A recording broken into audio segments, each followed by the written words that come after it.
So basically, Susannah, first of all, how are you? I'm good, thank you. How are you? Yeah, I'm fine, fine. So it seems from the fund that you have that you're in Singapore. Yeah? Are you in Singapore? I'm in France. I'm in Fontainebleau. Okay, in Fontainebleau, because you have a fund that looks exactly like the fund that you have in thing. So, okay. Oh, I see. No, I'm in school, so maybe that's why. Yeah, because it's not that hot in Fontainebleau. You don't need a fan There's for definitely fall. no, there's no need for a fan here. This seems Okay. like an unnecessary addition. Yeah. So tell me, first of all, so you started in Fontainebleau. Yeah. So what is it what they call P1? What is it to start what is it to start an MBA? What is it to move to coming to London, from London to move to France for an MBA at Fontainebleau? What is it? How is your new life? It's amazing, but seriously intense. It's like it's so cool. I've never ever been with a bunch of people who are more. There's 92 nationalities in my class, and it makes for a totally unjudgmental environment. It's awesome, but really exhausting, especially at the beginning because you're trying to meet friends while also trying to get on top of your work and work out what's like involved with the actual academic side of it. But it's great. Like everyone just wants to talk and help and be proactive. So no, I'm loving it. I couldn't recommend it more. Okay. So you have a team of you already built a team of students. So normally you have to work in a team. Yeah. So you have a team that is going to follow you all years through, or is it only for some classes? How does it work with the team, and who is in your team? Tell me. So the entire class is about 400 people, and then within that you're broken up into what they call sections, which is like the people who you do your lectures with. So there's about 80 people in each section, and you're with your same section for P1 and P2, so from August until December. And that's because you have the same classes. There are 12 core courses that everyone has to do in the first 2 periods. So you're with those 80 people the whole way through till December. But then within that, you're put into these groups which Insead like purposefully curate. So I'm in a group of 5 people within my section, and they're the people who we do all like your group assignments with, and who's your kind of like first port of call if you need academic assistance. And it's cool because they don't just like match you with people in a group just for the sake of it. They'll put you in a group depending on your backgrounds, depending on what you do, depending on where you're from, etc., etc. So everyone can kind of bring something to the party. And again, I'm with those same 5 people from August until December. And the reason why it's only until December is not because you then like reshuffle and go with other people. It's just because you then are no longer doing the core courses. You go off and do your electives. So people move into different areas. And during 10, and so within your group, 10 so that we have an idea. So their nationality, their background, within your team, not in your group. I have Wenling, who is Chinese nationality but has lived in Germany for the last 20 years, and she is a data analyst. I have Rodrigo, who's from El Salvador but has lived in Chile for 10 years, and he's a product manager in the retail space. I have Max, who's Hungarian Russian, and he's a lawyer. And Ashwin, who is Kenyan Indian, and has worked in finance for the last 10-15 years. Okay. And myself. So you said. So basically, I remember that when we were talking together, you mentioned that you wanted to study in Singapore. So have you decided to split between Singapore and Fontainebleau, or Fontainebleau only? Have you changed your plan? Okay. I'm going to try. So for those on the call, I don't know how much you know about Insead, but you can do a switch after P1 and P2 to try and go to the Singapore campus, or vice versa if you started in Singapore. They also have one in Abu Dhabi as well, but that isn't available to us at the moment because of COVID. And you basically, I haven't done it yet, but at the end of P1, so kind of like 7-8 weeks into your time, You bid basically on getting an exchange if you want it. And I think I probably will, just because why not? I've never been to Singapore. It'd be quite a good opportunity. But they also do, again, I don't know how many of you know this, but they also have a bunch of partner schools. So it's not just like their own campuses in Singapore. They're also partnered with Wharton and Kellogg in the US, and also Seeds in China, and you can do an exchange with them for a period too. So I'll probably look more at like the Wharton Kellogg's route, just because I want to recruit in America rather than Asia.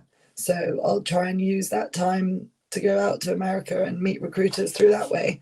But it's like it's very fluid, and even if you don't like win the exchange with your bidding, they always try and help you get whatever it is that you want to do. So 9 times out of 10 you end up in the right place, I guess. But it's just this year and last year even more so was a bit harder because of COVID, because not many people wanted to go to Singapore just because the rules were so draconian. And so tell me, because people are not familiar with that. So because I'm sure that yes. So what do we call by bidding? What is this bidding system? So can you explain that to because we have a lot of MBA applicants who have joined today. So because they know that, they believe that you go to Insead, you can have the classes that you want, the exchange program that you want. So tell us how it is. It's not that obvious. Tell us. So at the end of P1, and so each period, so when I say P1, that means like period 1, period 2 kind of thing. And the entire year is broken up into 5 periods. So they're all kind of like 8 weeks each or so. And so at the end of period 1, which will be mid to late October, you get given, each student gets given 200 credits. And the bidding system works. So you bid. So for example, for myself, who wants to do an exchange, I'll bid however many credits I think is necessary in order to make sure I get a place, because you're competing with one another. So if I bid 1 credit, I wouldn't get the exchange because someone else will bid 2 credits, 3 credits, 4 credits, etc. So in theory, you'd say, okay, well, why don't you just bid all 200 and then you know you're going to get the exchange? Well, you should definitely don't do that, because you also have to use those credits to get the elective courses that you want to do. And obviously some electives are more popular than others. Therefore, some electives demand more credits than others. Therefore, you want to keep as many credits as you can back in order to get the electives that you want to do, while also ensuring your space on the exchange. So it's a kind of trade-off that you have to work out. You have to kind of try and assess what your peers are doing, while also trying to assess what you want, either like electives or exchange. So, but tell me, Susannah, for instance, imagine that the most sought after elective, inverted comma, is the exchange program with Wharton. How much is it worth? 40 credits, 50 credits? According to you, historically, there's an historical price, no? What would it be? I think, well, someone the other night said to me they were like, don't exchange more than 120 credits. So anything up to that, I guess. So basically, so if you want to have an exchange, then you have used up all your credits, more than all your credits, because you have what? You have 100 credits? 200. 200, so you use 60% of your credits, and after that, so basically, yeah, that's something that, yes, people have to know, is that exchange have a price. Yeah. So but at the same time, you know, you're not going to, that doesn't mean you're going to be left with like terrible electives doing something that you don't want to do. Like, Insead aren't here to punish you for going abroad. Like, they want to help you do what you want to do. So, but at the same time, it has a price, because everything has a price. So it, of course, it's a way to responsibilize you. Anyway, yes, I'm sure that people understand that. So basically, so another thing that I want to see about you, because I follow you. Sometimes we exchange. Because we are connected through LinkedIn, so when you change position, I'm informed. So so basically, last time that I met you, you were working for it was what, KPMG or Deloitte? KPMG. KPMG, yeah. KPMG, and then I've seen, because I follow you on LinkedIn, that you switch job, or you had for another company. So why not continue with KPMG until late June and then go on vacation? You told me that you went to learn Spanish and then so why have you changed your plan? Why have you changed, for instance, company 2 or 3 months before starting Insead? So I don't know about where you guys are all applying to, but I applied to Insead, which is obviously only 1 year, and one other school, which is 2 years, like most MBAs are, or a lot of MBAs are, is that they're 2 years. And the benefit of a 2-year program is that you obviously get that summer in between, where most people, if not all, do an internship. And the benefit of having that summer is that you do an internship, and A, you can figure out if it's really what you want to do, but B, you can figure out, you know, if that's the right company and if the company likes you, and you can hopefully get a job out of it.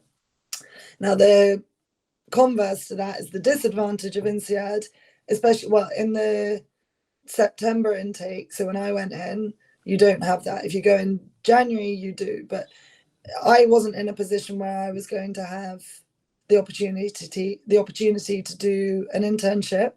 And I spoke to somebody who went to the other business school that I applied to, and he said, if you want my advice, just like quit your job right here, right now, because I know I don't want to go back to it. That's not where I plan on sort of moving my career to after my MBA. So he's like, quit your job right here, right now, and go get experience in whatever it is that you think you want to do after. It doesn't matter if you don't know, but like if you just have an idea of what you want to do after, go do an internship doing that, because A, you'll be able to work out if it is what you really want to do, but also it means that you'll then start generating that network in the space that you want to move into after your MBA. So that's what I did. And I spent 3 months with the most incredible company that was based in America. I was still based in the UK. I couldn't go out there because of COVID still. It was awesome. And like, I came out of it being like, that's definitely the route that I want to go down. I'm not, 100% sure that that's the company I want to be with, but the experience was like unparalleled. And so if any of you guys don't know what you want to do after, I couldn't recommend it more. Like, just go and do like a couple of months somewhere. I cannot hear you, Susannah. Sorry, I cannot hear you. Can you talk? I lost you. Yeah, I lost you. What went wrong? Hello, can you talk? Has someone muted you? Xenia, can you do something? Xenia? I think yeah, it's better. She's not on mute. She's on But mute? we cannot hear? No, we cannot. Yeah, you can unmute. Go ahead. Can you talk, Susannah? You mute yourself, Susannah. Can you unmute, Susannah? Hello, maybe she will come back. She will come back. So basically, before, so Susannah, are you back with us? Yes, yeah. We can hear you. Yeah. Okay. So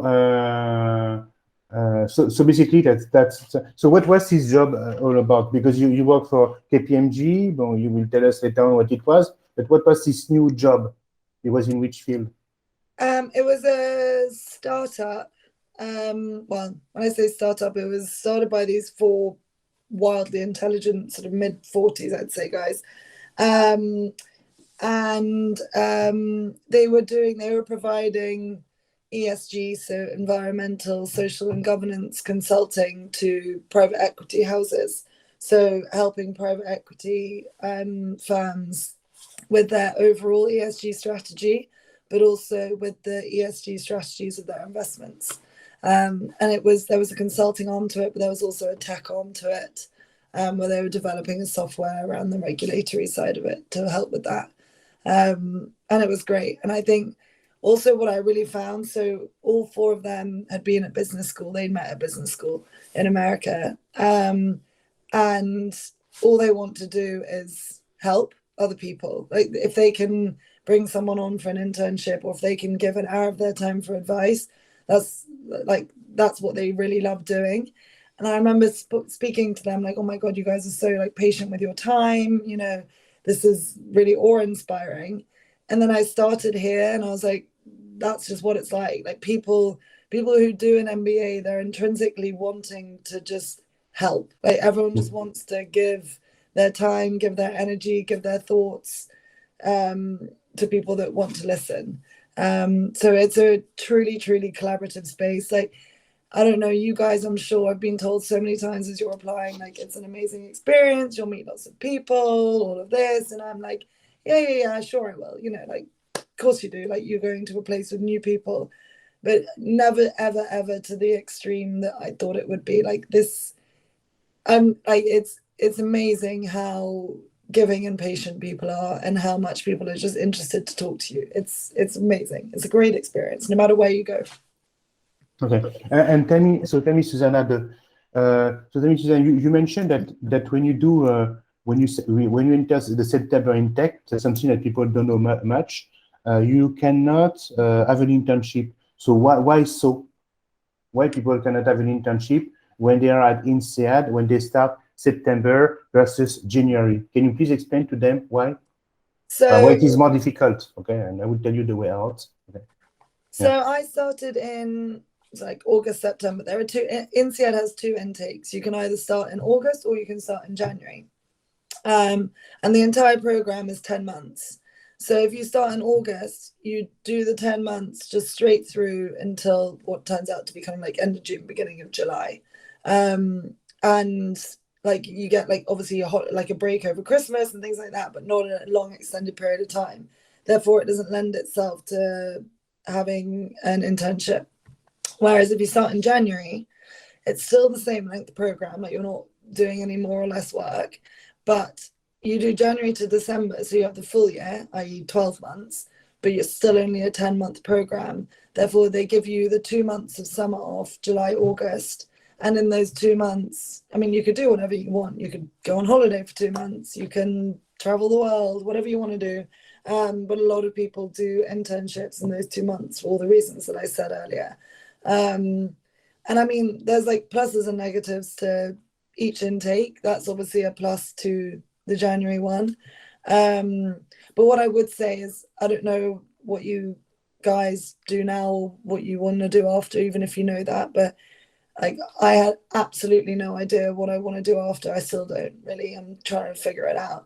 And I thought that when I came here, I'd be the only person, like everyone else would have a like surefire idea of like their career plan for the next 10 years or whatever. And I'm in the majority. Like most people here do not know what they want to do after. They come here to figure it out, to meet people, to learn new things, and then go from there. So don't be like put off in your application or whatever when it asks you, you know, what do you want to do with your MBA? What are your short-term career aspirations? Don't be put off by that question of sort of being like, oh God, I have no idea, therefore I shouldn't go. Just put down what you truly believe that you think you might want to do and go for it. Yeah, exactly that. Basically, there's also another option, as you know. You're British, so it's easy for work papers, but you can also have an internship after the MBA if you started with the September term. Then you're allowed, I don't know if you're Chinese or if you, I don't know, Nigerian or if you're Peruvian. And then after the MBA, you can have like a 3-6 months internship. That can be a best way maybe to get to know the company, or you have up to 1 year to try several companies and then get a final job offer. So it's not lost because you start in September. Basically, Susannah, we started with your current situation. Maybe I put your LinkedIn profile so that people know more about you, and they may have noticed that you have a French name. We always made fun of this. So can you introduce yourself, maybe? Absolutely. Sorry, I didn't do that earlier. Yeah. Well, it's nice to meet you all. I'm Susannah. I am English. Only ever lived in England. Only ever lived in London. And to that end, very undiverse compared to the rest of my peers here. I was at university up in Newcastle. I read economics, and then off the back of that, I got an internship and then a job at KPMG in the forensic department there. And the forensic department did anything from tracing money laundering to tracing fraud to like why companies collapse. So like a kind of forensic accountant. And I then, towards the end of my time there, I then moved departments within KPMG. Just it's like a kind of, it's got so many jobs under one name because of the size of the company. So I then moved apartments just to try something else, and I went into like the M&A side of the business, into deal advisory, before then leaving to do this internship to come here. So I mean, when I say like my background, both personal and professional, I'm sure you guys have a way more interesting background than me, far more diverse, way more interesting jobs. I've got much more to give. And I think everyone, like at Insead here, as I said, you know, there's 92 nationalities. Everyone has lived and worked in amazing different countries and done awesome things. But as long as when you're, and obviously I haven't done that, but as long as when you're applying, you can show that you just have a passion or an interest in like international lifestyle, and you're not just like, you know, oh, England is the best country and I'm never leaving, and why would I ever leave? Like, no, that's not going to work. But if, as long as you show an interest in getting out or experience or talking to other cultures, then you'll be just fine. So if, like me, you haven't lived or worked abroad, don't worry about it. Just show an interest. Okay, so you say I was explaining that same time you're a bright girl because you are first class at University of Newcastle. You are first class student. Yes, Yeah. you are first class. You got 720. And it's true that, yes, you're not the most international person, but already you have an international background because, you know, if you're not international and you come from, I don't know, the south of France, okay, but when you come from London, which is also a multicultural city, it's a different story, okay? And plus, you speak the language of business. So, Susannah, why have you picked up Insead? I don't know, why not London Business School? You're based in London. We may understand that you wanted to leave London. You know, being British, you have a lot of other choices. Why welcome to study with the frogs? Welcome to the dark side. Yeah. So, to answer the first part of your question, why not something like LBS? Quite simply, I just wanted to be anywhere but London because that's the only where I'd lived. That's not to say it's not an amazing school. If any of you are applying there, you'll have an amazing time. Some of my friends are there and they love it. I just didn't want to be in the UK. And then, therefore, why Insead? It's 1 year as opposed to most, which are 2. It is by far the most diverse and multicultural. It's unparalleled. Like, I talked to some of my friends who are at American business schools, and again, that's not to say that they're not good. Definitely apply to them and you'll have an amazing time. But they are made up predominantly of the people from the US, whereas in Insead, there is no like stronger or more represented nationality than another. And because for me, I was like, I knew I wanted to go and live and work abroad at some point in my life.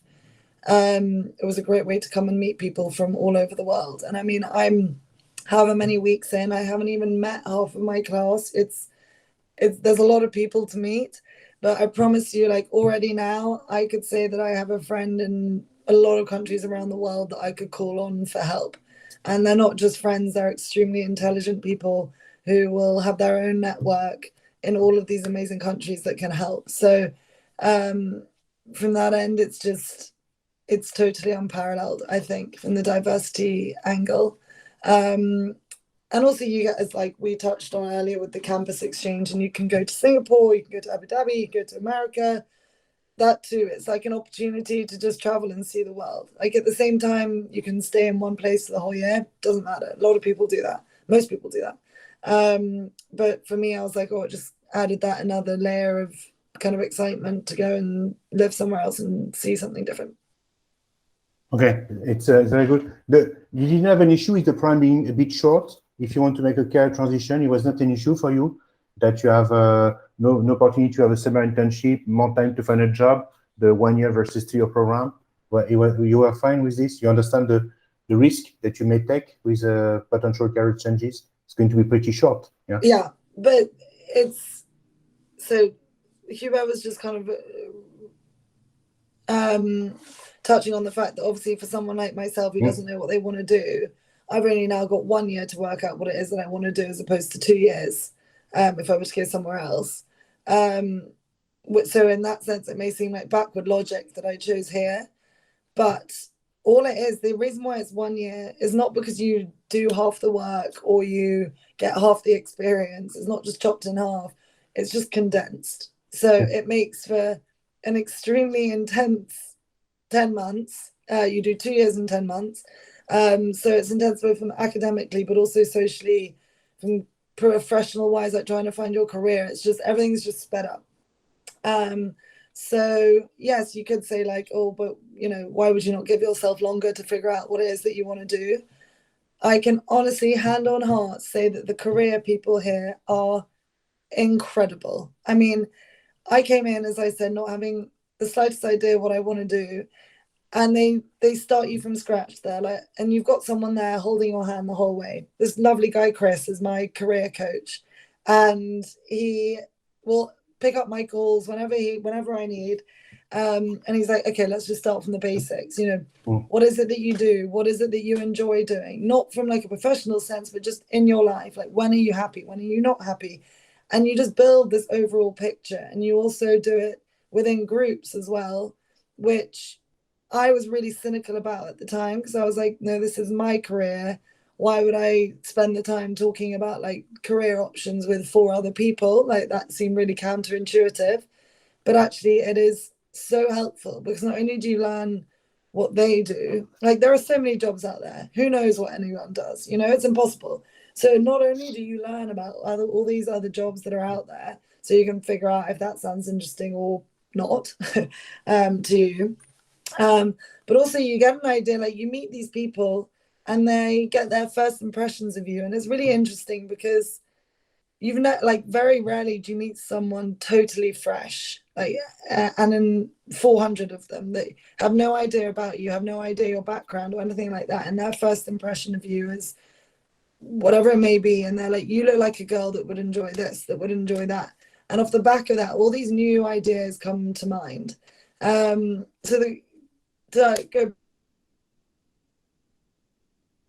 Well, again, you press something, Susannah.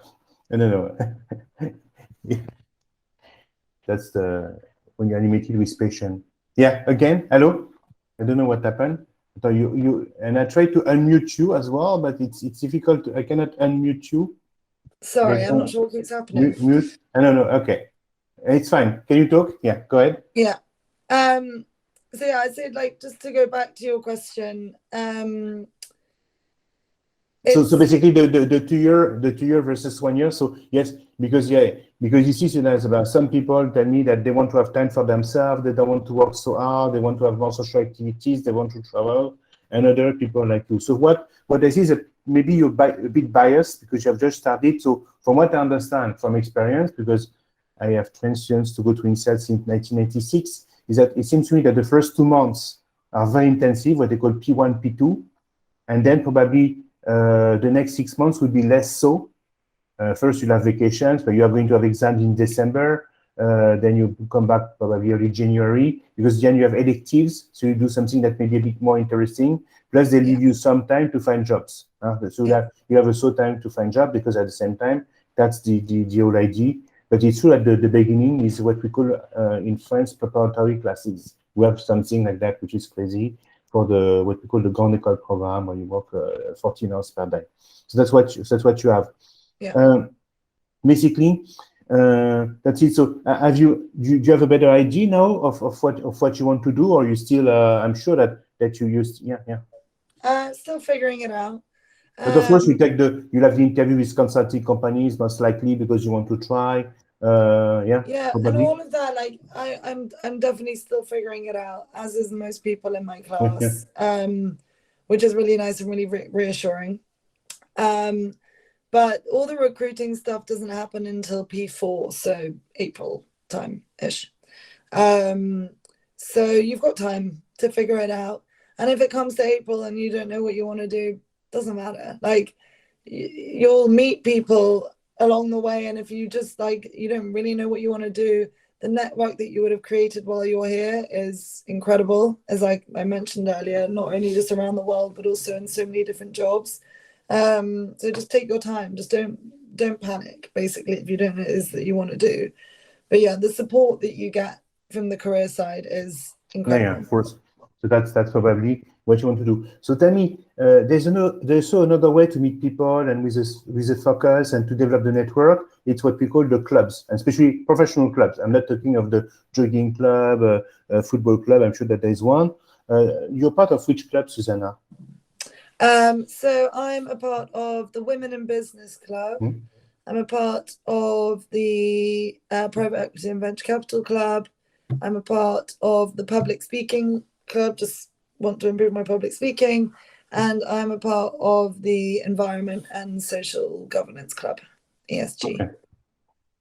And that's a club that you're part of. Okay. Yeah, and I think so. All of these clubs, like there's literally a club for anything from playing rugby to starting a business. You name it, there's a club for it. And if there isn't, you'll start one. Like there's a club for everything. And these clubs basically are just the aim of it is just to bring like-minded people together to talk, to figure out, you know, what's your background and how can we move into this space? Do we really find it interesting? And chat about it. And I chose those clubs not because I have a sort of lots of history and career history and experience in private equity and venture capitalism. I don't. Quite the opposite. I've got no experience in that area. But I was like, oh, it's just something that seemed interesting. And it also means that I can go to these clubs and talk to people who do have a lot of experience in that area and see if it's interesting. Similarly, like Women in Business, there's obvious reasons for that. And yeah, but like this, so for example, the public speaking one I just mentioned, you know, not all of them are necessarily academic clubs or professional clubs in that sense. Some of them for your own personal development as well.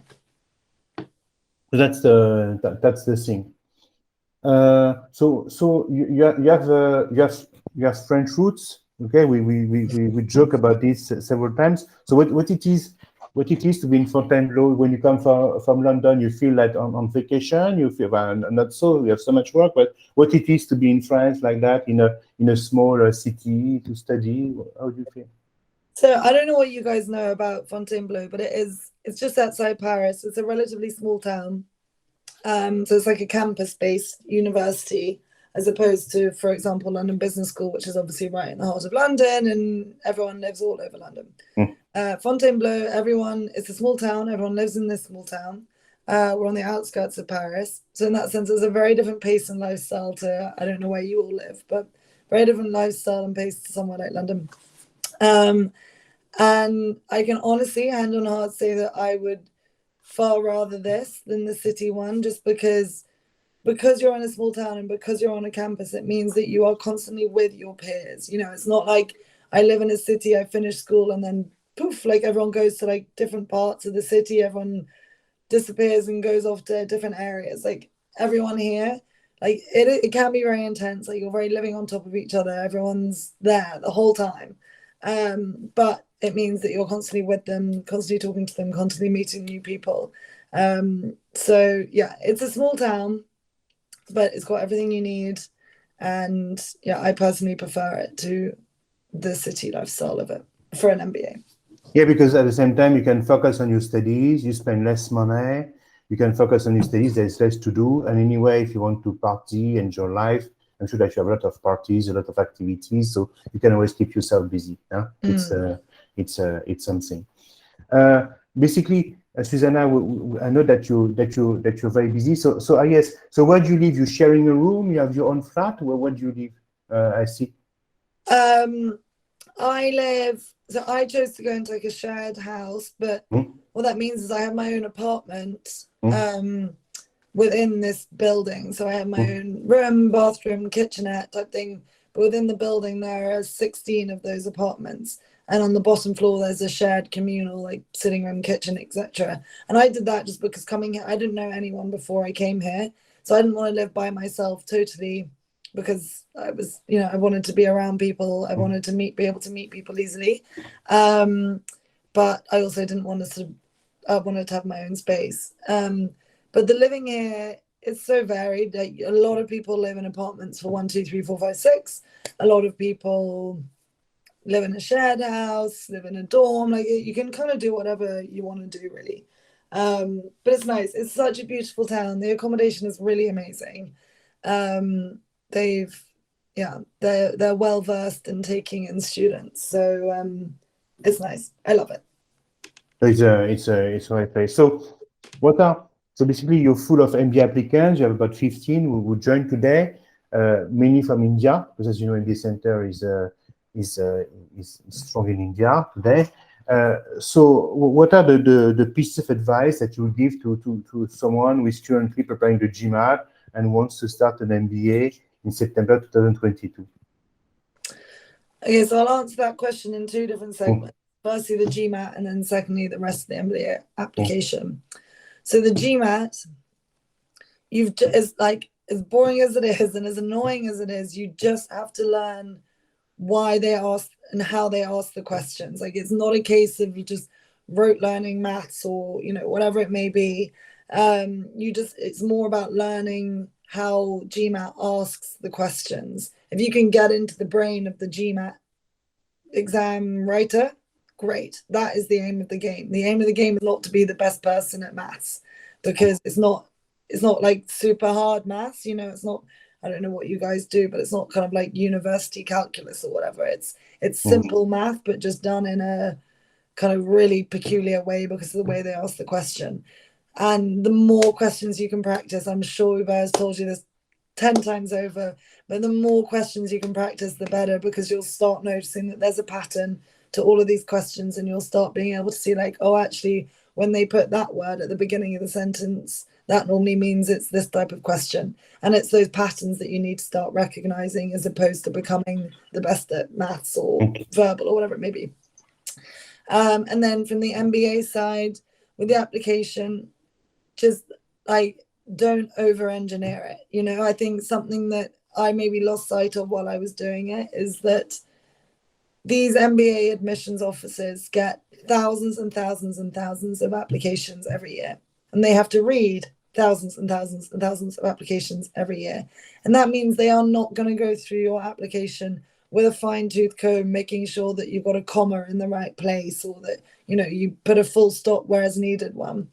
So you have just do not over-engineer it. Write down, like, have fun with it. If you're writing something that you're not enjoying writing, you've gone wrong. Like, you're overthinking it. If you can write something that you really enjoy and you're really passionate about putting down on paper, that will translate to the reader, and they will see and read that passion.